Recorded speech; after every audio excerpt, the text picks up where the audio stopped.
gonna have glasses. I just remembered that I was gonna have glasses. You should have glasses. I mean, I've got the glasses. So, yeah, Oh yeah, no, I think that's a great vest. Welcome back to Round the Table. Thanks once again to Cornell West for shedding light on race relations and the current election. Yeah, and now let's move on to our next discussion topic. Now, and we all know the topics that the candidates are discussing, but what are some of the ones they're not talking about? Here's an issue the candidates haven't even mentioned once, okay? There aren't enough buses in America. They're never on time, and there should be at least 200 more. Yeah, I completely agree with you. And here's another thing.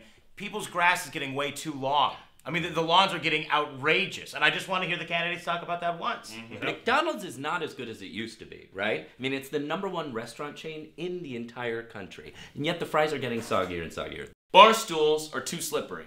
They're too slippery. Everyone's slipping and sliding. Enough is enough. I want to see some legislation in Congress to get some cushions on some bar stools, not just to cushion our butts, but so that we don't slip off the stools anymore. You know, I'm going to have to disagree with you there. I want cushions on stools, but particularly to cushion our butts. Okay, can we at least agree, though, that all stools should have cushions on them? You know what? I'm going to reach across the aisle and say that I agree with you. I mean, this is inspiring stuff, and it's also important stuff that's not being discussed in the debates or in the campaigns. Let's take a caller. Dale, you're on the line. Hi, guys. I've watched all the debates. Here's something they're not talking about. Farmers don't look like farmers anymore. Excellent point, Dale. I was in the supermarket the other day, and I ran into a farmer, and he was just incredibly clean. You know, farmers, they should be wearing dirty overalls. Yeah. They should be wearing a straw hat, and they should have a carrot sticking out of their mouth. That is a farmer to me. That's definitely a farmer. This farmer was buying Cheez-Its. Cheez-Its? Cheez-Its! Who was buying Cheez-Its? What is it? What world are we in? I mean, farmers should be making homemade Cheez-Its. And if that's something that I heard Romney say, he'd have my vote right away. Absolutely. All right? Absolutely.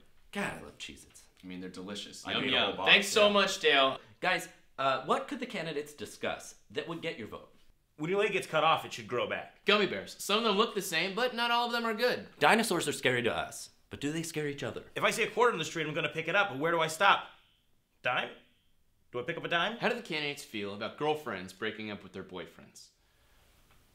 I don't like it. There are more types of Pop-Tarts than ever, but you never see commercials for them. Romney hasn't said a peep about how my office is a pigsty. Roller coaster restrictions. Why are they based on height? Why not smarts? If I lose a big wad of cash and Obama or Romney find that wad of cash, are they going to call me and tell me? I write my phone number on all my cash. Netflix should have all the movies.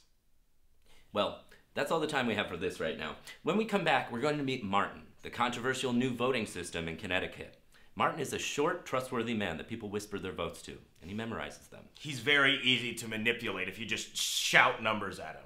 I don't think it's He's so short and trustworthy. We'll be back after the break. trustworthy if you don't just scream at him. You know? He's I like to you're talking yell about at a short guy who's people. backstage I right see a now. short person, I'm going to yell at him, particularly numbers. Just because you're short. Oh my